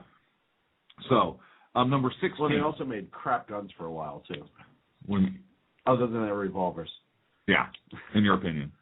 In my humble opinion. And mine too. Number 16. Clarify that the Affordable Care Act. Wait, what? Hang on. Hang on. I know we're talking about guns. Hang on. Clarify that the Affordable Care Act does not prohibit doctors asking their patients about guns in their home. So we're going to sidestep HIPAA. Hang on a second. So we already talked about the one about those meddlesome laws that get in the way. And now he's clarifying a law. Mr. President, you don't have the authority to interpret the law. You don't have the authority to clarify the law. You don't have the authority to freaking pass the law. So why are you clarifying any part of the law? And that's up to the courts to say whether it does or does not prohibit doctors, and it's up to the Congress that passed the law to say what their intent was, and it's up to HIPAA, which is still law, to dictate that. Not you. Who are you to clarify anything when it comes to law? That is not your job. Run the executive branch. That's what you do. I'm so glad you brought this up because I think this is something that he's needed to hear for over 4 years now. I don't think he realizes that. He should read that little book. No. Pierce. No. That just gets in the way when let's hear Pierce the crap put it out. What's that guy's name? Pierce the junk. Pierce a nipple. Pierce. What is it? Pierce your taint. I don't know. I think it's something. It's something. I don't remember. Okay. He has no right to interpret or clarify. If he wants it done, he needs to go do it about it appropriately. Yeah. Ask Congress what they meant by their intent on it. The fact that he once again is finding another door, because, hey, listen, most people, and it's already, we talked about this before, the Affordable Health Care Act is going to force most private insurance companies to jack their rates as a result of the the Affordable Health Care Act. So what it's going to do is force more people, because a lot of people won't be able to afford it, to have to take that government option. So now he's forcing so many people into the government option and now passing this or clarifying, quote unquote, this, that it's that many more people he will have access to, because while you're on the government thing, our doctors aren't prohibited from asking you. Matter of fact, they're required to. Exactly. What is the thing that you have to be required to answer? Yeah. In order for your coverage to be a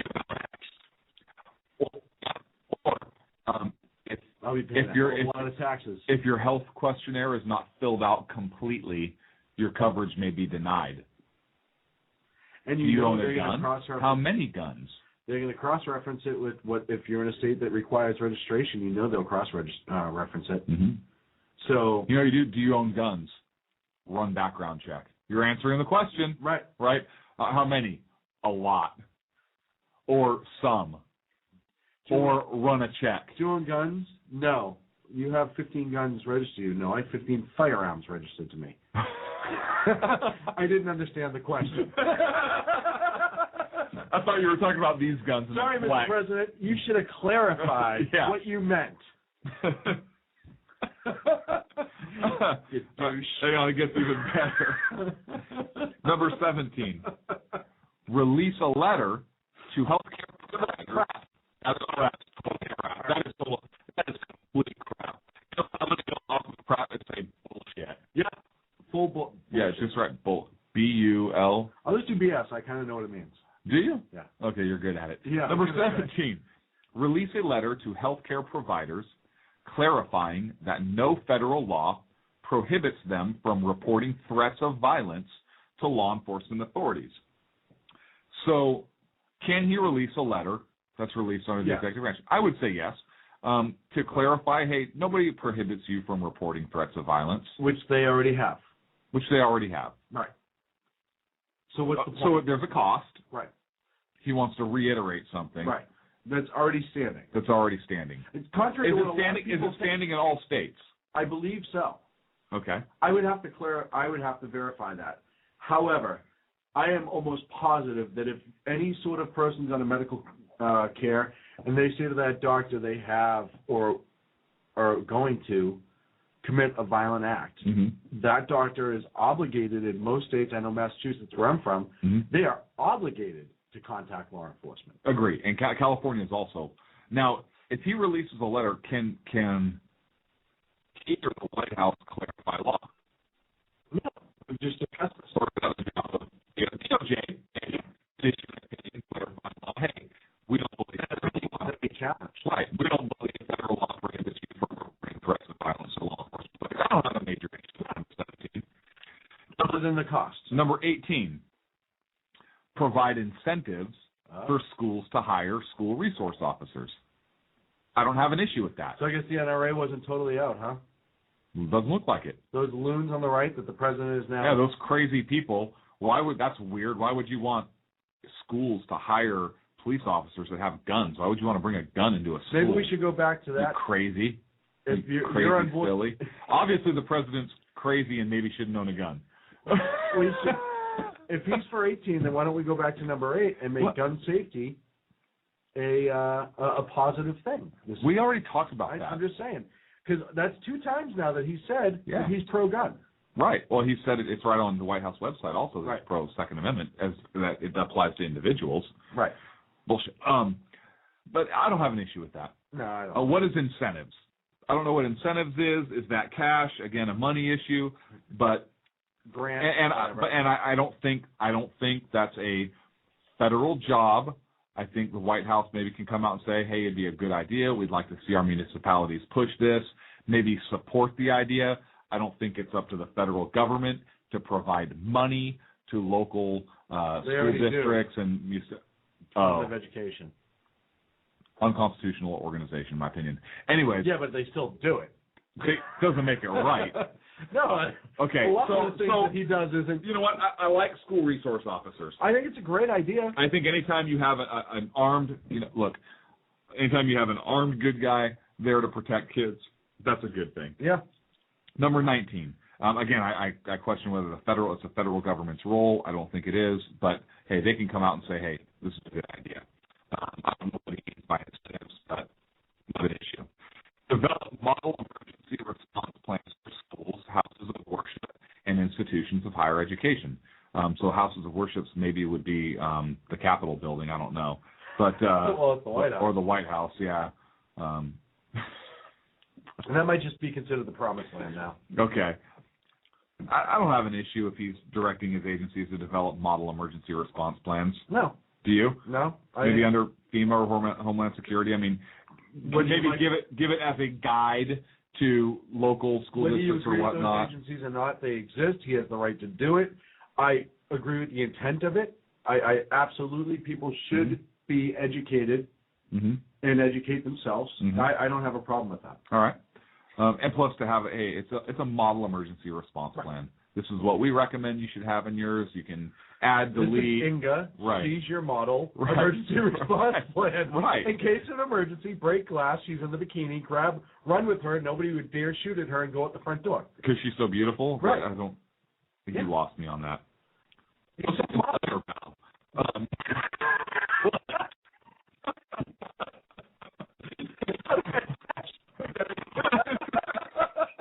Why is there a bicycle pump next to her? What's this tube? Lube? What is this? I don't even understand right now. Oh, this is Clinton's emergency response plan. I was wondering why the hose coupling wouldn't fit. Why is there a cigar here? This is just Bill Clinton only. For everybody else, it's an actual working operational plan.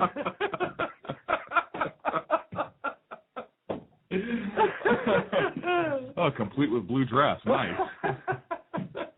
Ooh, receipt for dry cleaning. Anywho, number 20. All right, we're up number 20. Release a letter to state health officials clarifying the scope of mental health services that Medicaid plans must cover. I don't know about this one. Again, authority to release a letter, but he's clarifying the scope of mental health services. If he's taken it from a previous clarification from Congress or the courts and reiterating that in a letter to them, or just reiterating the law, I'm okay with that. I'm okay with that. Reinterpreting. Now, if you need a letter from the president to clarify the freaking law, isn't it maybe a little too complicated? Our Constitution is written on a few pages. The foundation of our entire country. Have you seen the Health Care Act? Oh, my gosh. Yeah. Oh, good. Everyone saw that. Yeah, everybody just totally saw that. I think it was. Okay. It's the size of the pistol grip thing. Never mind. Forget it. So. I don't have a problem if that's what he's doing. Again, like everything else here, it's the interpretation. What is he? Yeah. Right. What's his actual intent? I know what his actual intent is. I know what the end game is. But exactly. 21.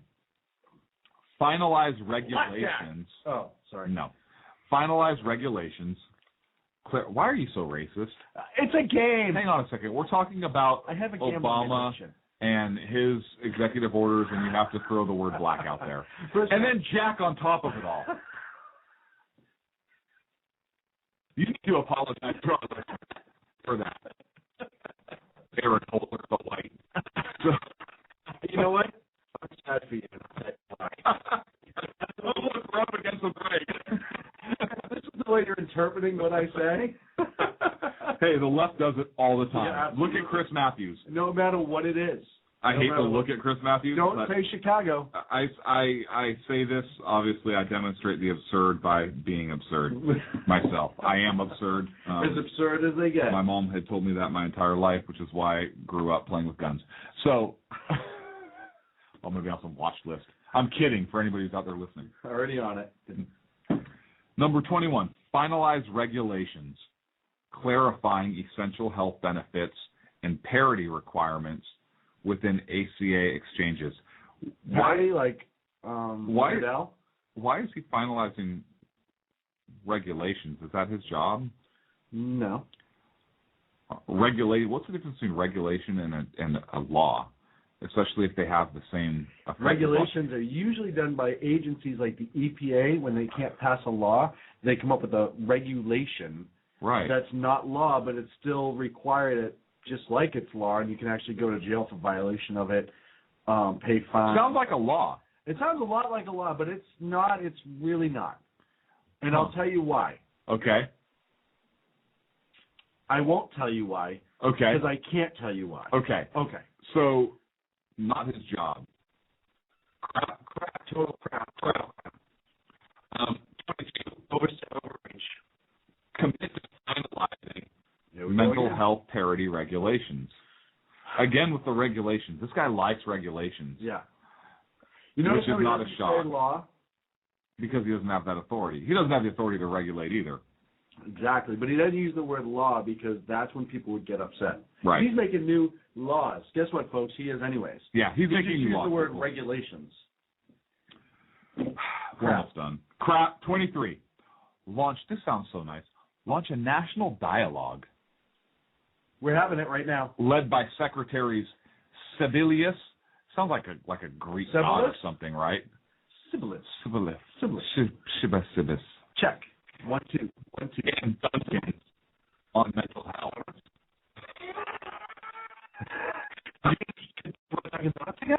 Yes. Oh, I'm dialed now. I lost you. Okay. What do you think? Launch a national dialogue. I think it's going to cost money, but he can do it. What's a national dialogue? We can discuss it. Okay. We just discussed. To what end? Oh, to hit their. Unfortunately, it's going to be to their end game. which is to completely get rid of the Second Amendment. Uh-huh. He could say he respects it. Uh-huh. He could say that he understands it. This is all, and I know we'll... And just to clarify, Arne Duncan is the education secretary, and Kathleen Sibililis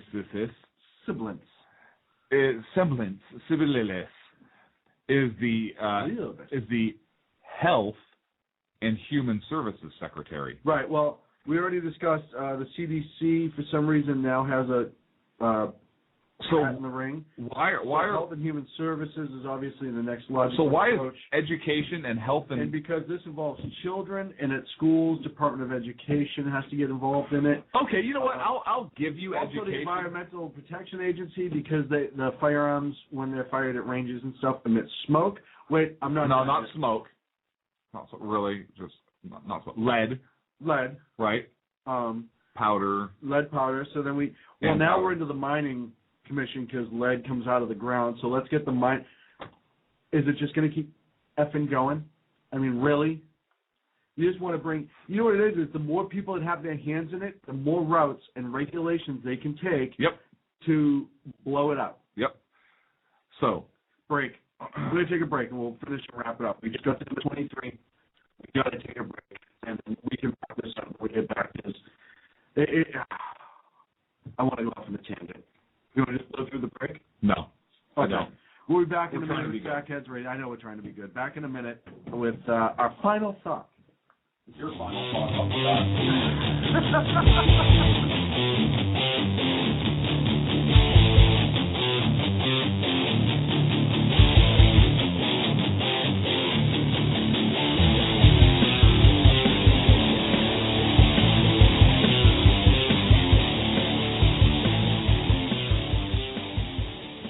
How you doing? John Grant here. When I'm not slaving over a hot microphone on the 405radio.com Saturdays at 10 a.m. Eastern, I check out Sean and Clint here at Sackheads Radio. We all appreciate the best political bloggers, writers, and commentators. We either get them on our shows or we make fun of them, as it should be. So check us out live Saturdays at 10 a.m. Eastern or forever on the podcasts on the 405radio.com. Hey folks, this is Sackhead Clint. I want to take this opportunity to thank the men and women of our armed forces, as well as our first responders, law enforcement, firefighters, and emergency medical personnel. Thank you for all you do. Thank you for making this country and our communities a better and safer place. God bless. Hi, this is Sarah Marie Brenner. You know, we often talk on the Brenner Brief about the fact that there really needs to be an organization to help people at the local level who are interested in running for things like school boards, city council, and other local offices. Well, I think I finally have the solution for you, at least for you women out there. It's called Politigal Network, Politigal Network.com. Their website's going to be launching mid-August, but they're already on Twitter at PolitigalUSA. I encourage you to follow them and become a member. Their goal is to be the #1 resource for conservative women. So if you love freedom, liberty, the United States of America, and politics, check out PolitigalNetwork.com or Twitter at PolitigalUSA. Hey guys, it's Sean from Sackheads Radio. I know I've said it before. Check out our friends at conservativeoutcry.net, but I really mean it. If you want interesting and exciting political commentary and analysis, that is the place to get it. Different, always spot on, always truthful, never pulling a punch. conservativeoutcry.net. Tell Rooster to get Bulldog back on and that Sackheads Radio sent you.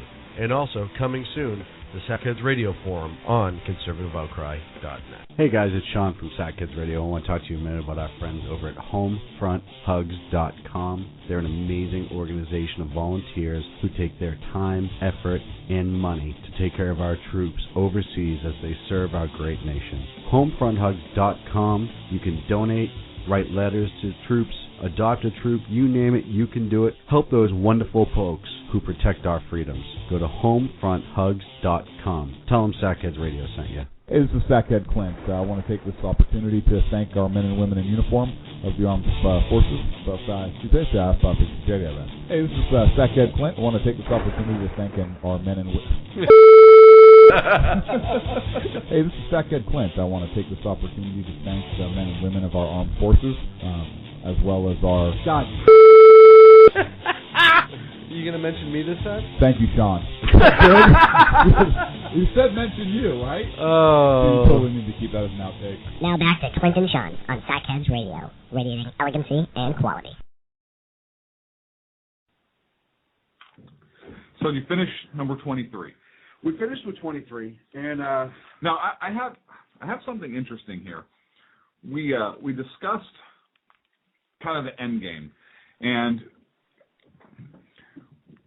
we talked about getting the Education Secretary involved and the Health and Human Services Secretary involved. And I brought up an interesting point from the education side. You brought up an interesting point from the Health and Human Services side. So I'll start talking a lot anyways, and then I'll shut down for the rest of the show. Take my headphones off, walk into the room, and you can tell me what yours there. I believe because he says he wants to launch a national dialogue led by these secretaries, one of them being the education. Education, thanks, Secretary Duncan. Donuts? I wish, and so do you. If you're bringing education involved, and we know Obama's endgame, we know it, and the progressive endgame is obviously to get rid of firearms. We know that. I don't think that's a huge secret, even though they try and disguise it. It's a thinly veiled disguise at best. And we know that's what they want to do. We also know history has taught us that the progressives are very patient. They do things over time. They change things through case law, legal interpretation, molding things into our school curriculums and so forth. And as a result of progressive policies and regulation and so forth, we have a generation of Americans that really have a poor understanding of the founding principles of our country. Mm-hmm. They have a very poor and erroneous knowledge of our founding fathers and principles, and our history in general. And they have zero understanding of the Constitution, the Northwest Ordinance, the Articles of Confederation, the Declaration of Independence. They have no understanding of our core documents and beliefs and the organic laws of our country. And that's we have a president that says it's a document that limits rights. Right. Well, that's done by design, and here's my point.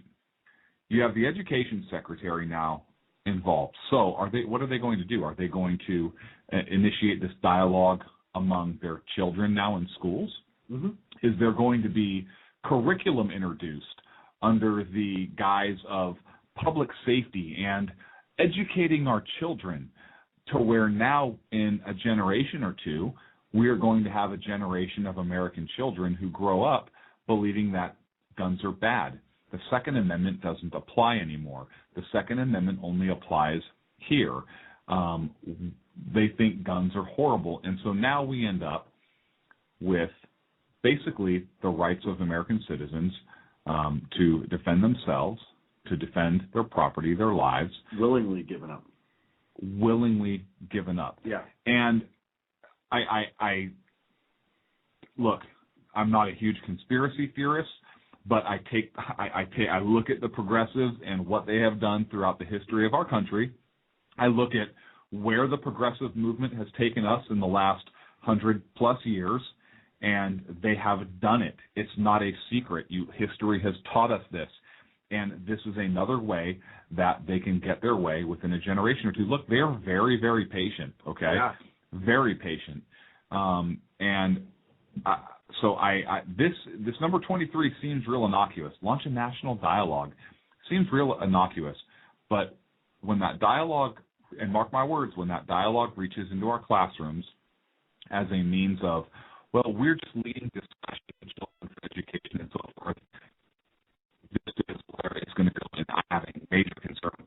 You brought up the health and human services side. Yeah, so when your kid goes to the doctor now, now with Health and Human Services, the question the doctor's going to ask your child, how are you eating, how do you feel, blah, blah, blah, blah, blah. Does Daddy have guns at home? Does Mommy keep guns at home? Do Daddy and Mommy fight? Does Daddy drink a lot? You ever see Daddy get really upset?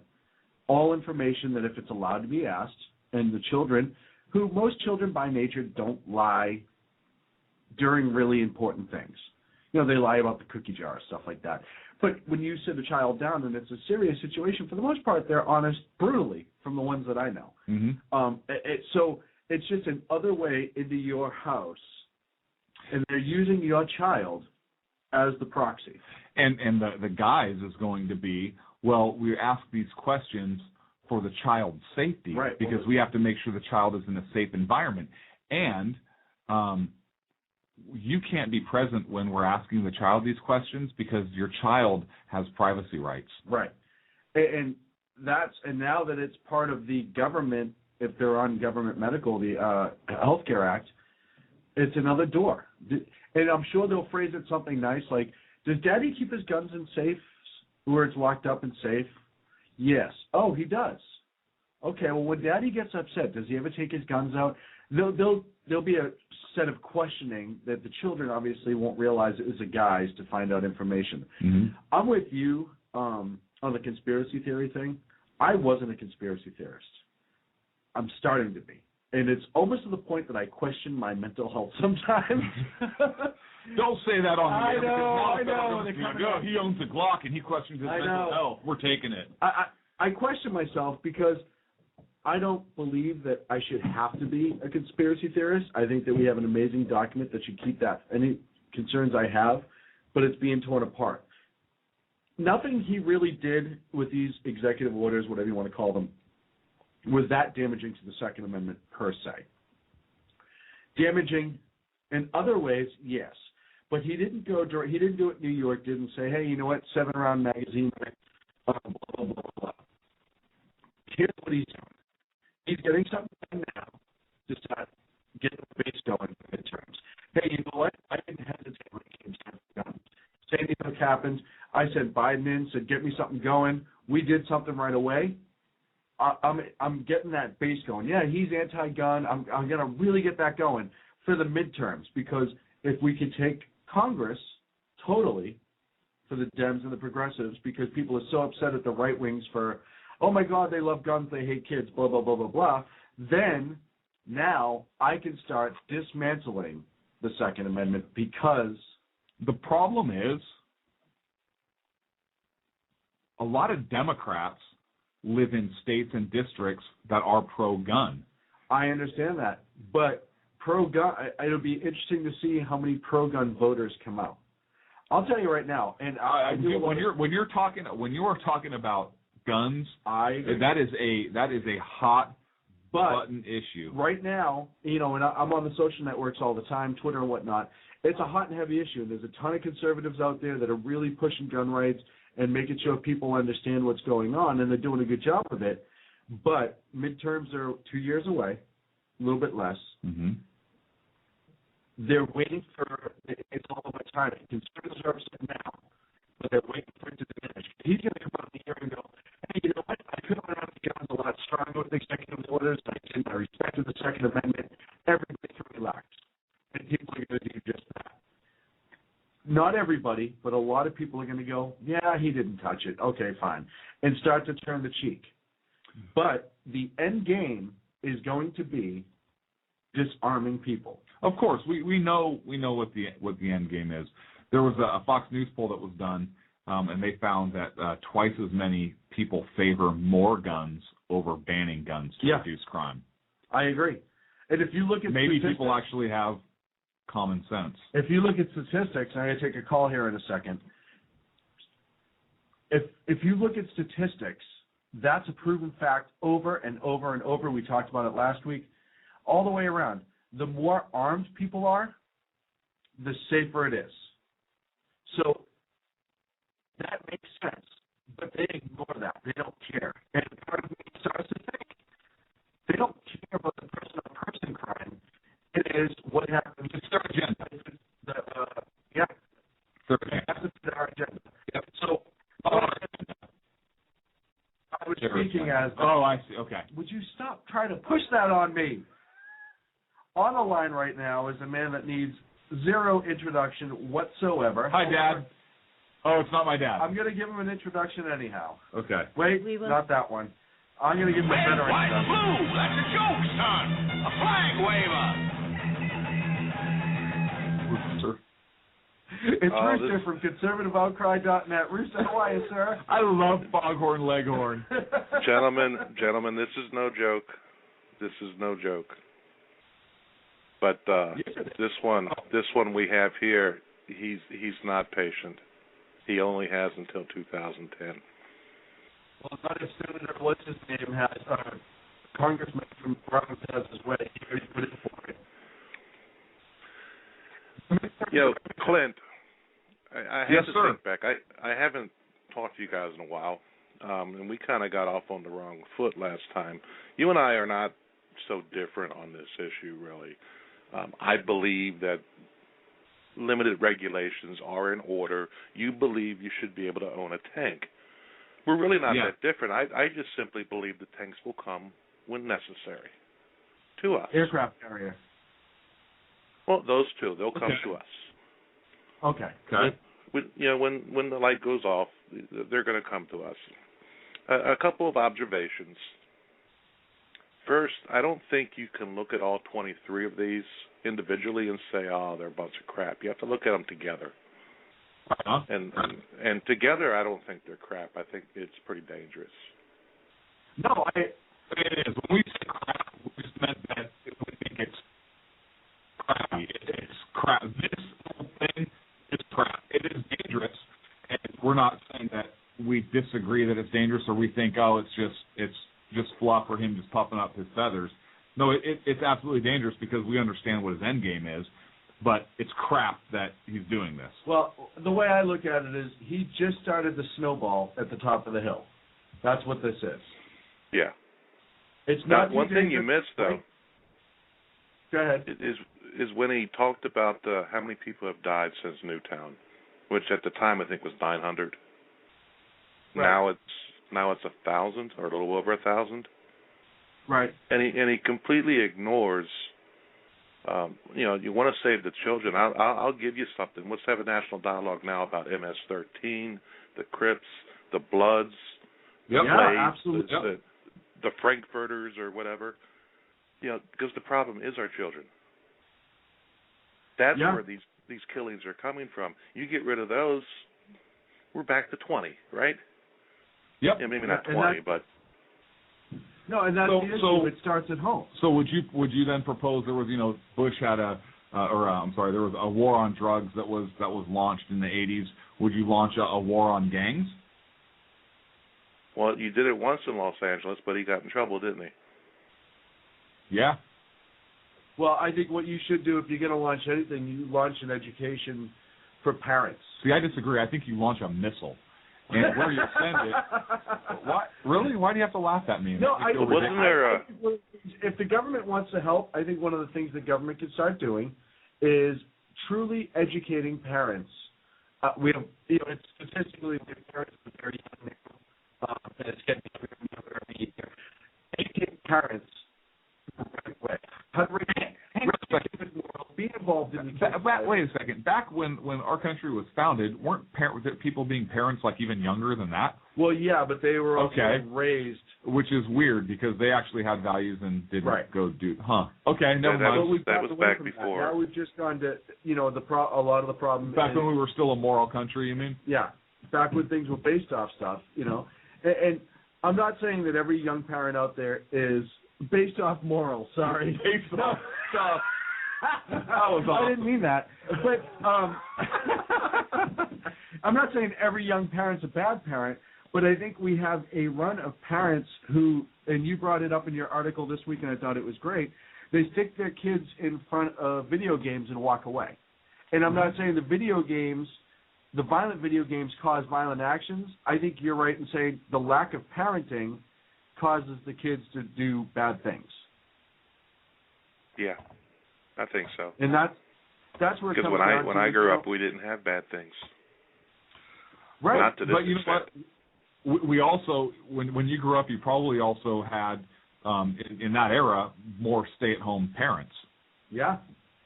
We had Pong. Beep, beep, beep, beep. I couldn't dress up as a level 30 warrior class elf with a flaming sword. However, Rooster, if you ever dress up like that, please send me a picture. No, it comes down to education and parents at home and parents teaching the kids. Not the federal government's job to educate the parents. I know I'm saying if you launch sideline, you launch a campaign, if you're going, then you just have to look at the legitimate cause and not just throw stuff against the wall or blame inanimate objects. Okay. Yeah. You know what I mean? If you're going to do it, you need to do it. Right. Hey, how come my magazine fits 15 bullets? Why I'm counting. I can get 15. I can get 15 bullets in this. And you can get one in the pipe too. So that would be 16. So then. So hang the on guy a that's second. going to Charge kill it me, down. he's got Now, take 16 one out and bullets, put and I another. can only have 10. Yes. Yes. Isn't that That's why you train harder. Well, no, I can hit him in the eye at a 50 yards, but wouldn't that be an infringement of my rights? Yeah. Isn't that a bad regulation? Bad things are going to happen because of that. Yes. I don't have enough bullets for all the people I want to shoot.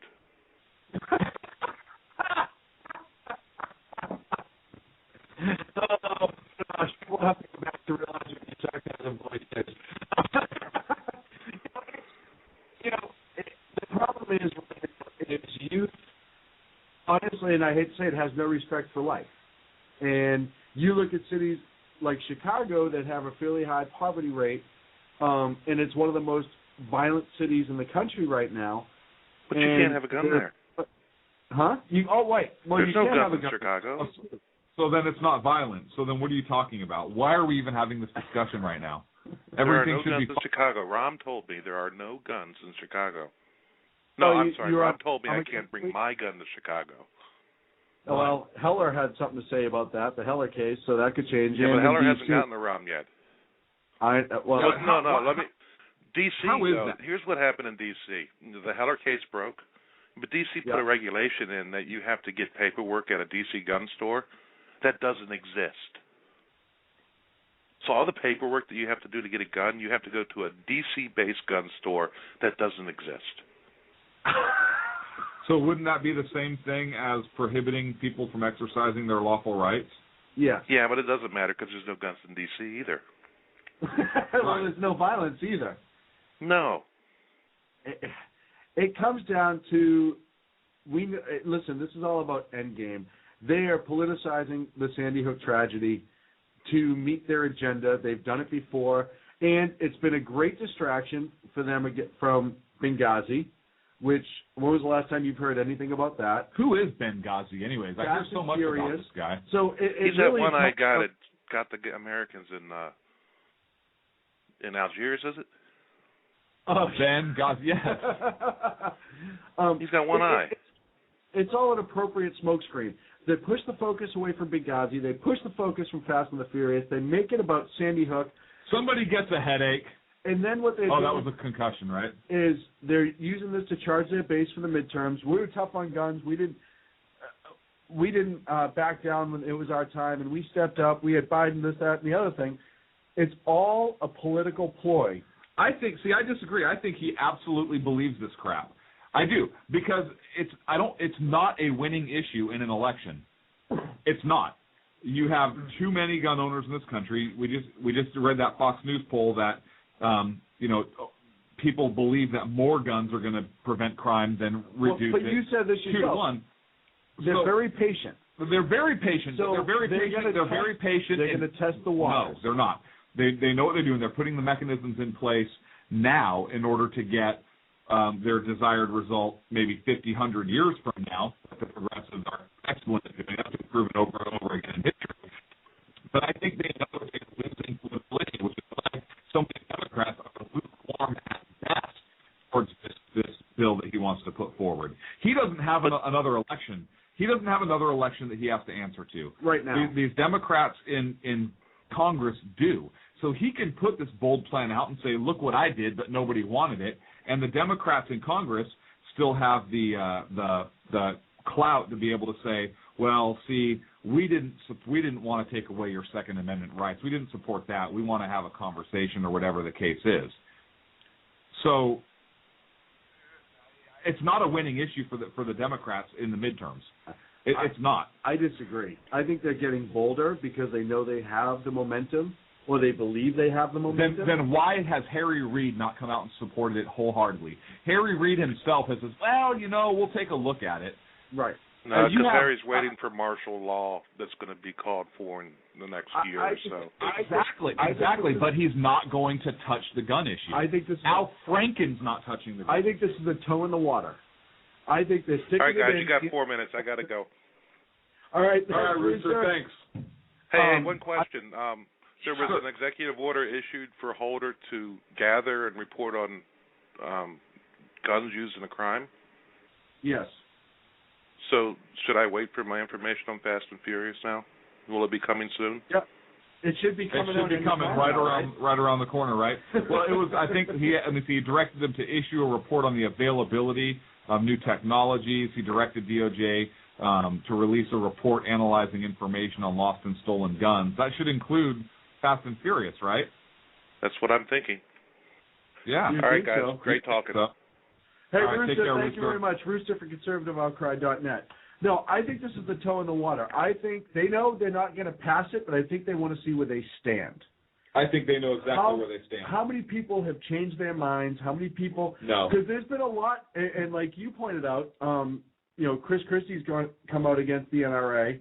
Well, he didn't come out against the NRA. He came out against the ad. The ad. I'm sorry. Saying that, they shouldn't have used Obama's kids. Right. Well, he uses them. He uses other people's kids. Their position is, well, his kids do get armed protection, so why can't other people's kids get armed protection? Well, and the whole using the kids, listen, he's used his kids politically a few times. He uses kids politically. Right. Look, I'm not. He's also specifically used his children. He's brought their names up during certain political. He has.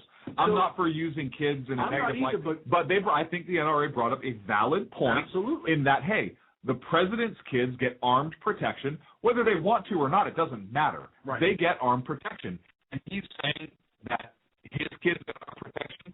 But he doesn't want your kids to have armed protection, or he doesn't want you to have armed protection. That means of you being armed with your children or whatever. I think this is, like I said, I think they're testing to see. They know they don't have it, but they want to see what the numbers are. They want to see how many people now support him. He's going to look for a bounce in his approval rating. I don't think so. And again, like I said, I think if that were the case, I think you would have more Democrats coming out and saying, yeah, you know what, this is a good idea, or yeah, we'll look at it, but you don't have it. Like I said, Harry Reid, who's the most batshit crazy person in Congress, or one of them, is saying, yeah, we'll look at it. But you also have some Republicans. There was one out of Georgia going, oh, maybe we do need to have a gun control debate. Well, he's a rhino. I know, but you know what?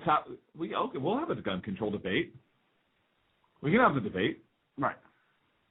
You're not going to like the answers. But bring some facts on a lunch. Right. But look, we can have the debate. So it's going to be interesting to see how it goes. We got to wrap up. I'm tired. You know what? This was a good show. I mean, some of the information I think was a little dry, but I think it was important to go through line by line and see exactly what it is he signed, right, and look at it one from a constitutional point of view, and number two from a what is he doing, what's this going to cost point of view, and have a discussion about it, because I've heard all 23 orders kind of broken down topically and discussed. And I appreciate you taking the time and effort to separate and break them down and really lay it out for us and kind of what it means. So excellent work, my friend, as always. I appreciate it. Thank you. I thank you all for sticking with us, those of you that did, even though it might have been a little dry. We appreciate it, but we think it's important because, as Rooster pointed out, and kind of the reason we did this is, you have to take these things, some legally, hey, he's not supposed to do, but what's the end game? And we kind of wrapped it up and talked about that at the end. So it was a pleasure seeing you, sir. And as always, I'll see you next week. Thank you. I have to fly out of here in about 2.5 hours. Awesome. Again. Well, I appreciate it. Thank you very much. Check us out. The new website's hopefully going to be up this week, Sacco. Yep. Okay, awesome. Thank you. Nice talking to you. Sacco, thank you very much for all your work. SackheadsRadio.com. Follow us on Twitter at Sackheads. we're going to be doing some trivia coming up in the next couple weeks. I think we're going to Hang start. on, I'm squishing this right now. This is and awesome. our stress greatest. balls. We're going to start giving away stress balls and a little. Are we? No. Yes. No. Well, you'll have to tune in next week to find out for Did you sure. get your stress ball after you signed it? We'll see. Yeah, we'll see you next Friday, Sackheads Radio.